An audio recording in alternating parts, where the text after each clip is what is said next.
God bless you. Thank you for listening in for just this few minutes. I just want to say thank you, thank you, thank you for all of those who really, really reached out to me and made my birthday a real, real blessing. I just cannot believe how refreshed I was and still refreshing myself from all the work that I do.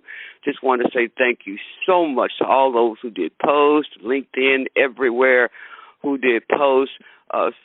Blessings to me. I just want to make sure I did this a personal rather than texting or typing something. So just want to make sure I leave that message with you. Now, the second part of this message, I know you can see there the pennies there and the little note inside the bag.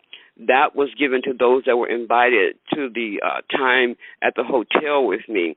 I want to make sure you realize that that was very, very significant for me. I believe people thought that if they came to the celebration that I was looking for a gift. But you'll learn what that really meant about how important that was for me for those 68 pennies and the note, not about me. I don't need vainglory. I wanted to hear, what did God do for you? I believe that God has made a great impact in many of your lives. So I wanted to hear, what did God do for you through this ministry, through me? And I also wanted the 68 pennies, which I'll be able to share why I needed them at the end of this month, on the 30th of October. I'll share that. I'll be beginning to call each person that gave me the 68 pennies and that message inside of those 68 pennies about how the Lord impacted you. So I'll be doing a personal note to those people who gave it to me, and I was so blessed by those notes that I read with their 68 pennies. And so I want to say thank you so much. So guess what? You still got time. I am watching. By the 30th, I will know who really, really looked into the 68 pennies and who didn't. Thank you so much for what you have done. And those who didn't get it, you still got time.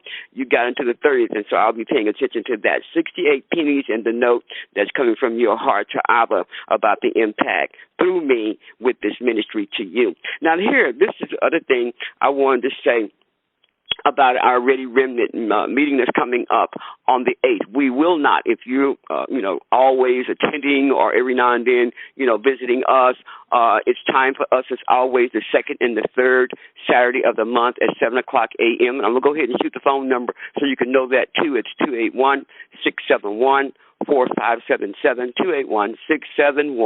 281-671-4577. And you do not need a passcode. But listen, you do not want to miss on the 15th, because we will not, take note, we will not be at our meeting on the 8th. We will not be there.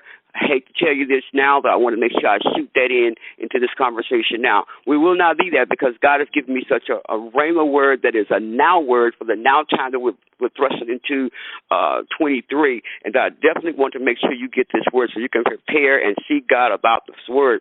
One of the things that he wants me to talk to you about is to take off. Make sure you write it down. Take off Vanity Affair shoes. Take off Vanity Affair shoes. I just want to make sure affairs, AFFAIRS. Take off Vanity Affair shoes. And we'll talk about that on the 15th and the 22nd. Do not miss it. Write it down. We won't be there on the 8th, but we will be the 15th and the 22nd. We'll probably have some real necessary information for you to hear as well. That's going to be coming from Evangelist Dr. Cheryl West, who's going to be speaking to us about our tipping points, which is very necessary for us to hear for the times that we're in and what's ahead. So you got to be a ready remnant, okay? Not just be a remnant. You got to be a ready remnant. And so she's going to be talking about how to be watchful, how to be prayerful, how to look and become socially active, and and to have these awareness and these tipping points and preparations that she's going to be sharing with us on the 22nd. So if you can't make the 15th, be sure to be there at 7 o'clock a.m. Central Time at the tipping point message that she's going to be giving us. I want to look at my notes here and see if I've shared everything. I'm just so full about the time that I had away, and I'm still basking in the presence of the Lord that I had with him while I was away in my time of rest. And guess what? I'm back. Look out, devil. It just ain't going to work. I know that many of you like, good, she's taking a break and she's not talking, but it's not going to work. I'm here to make sure another demon bites the dust. I'll talk to you all later. Please be sure and join us on the 15th. We're not going to be there on the 8th. Love you. Please share this message in case somebody don't get it.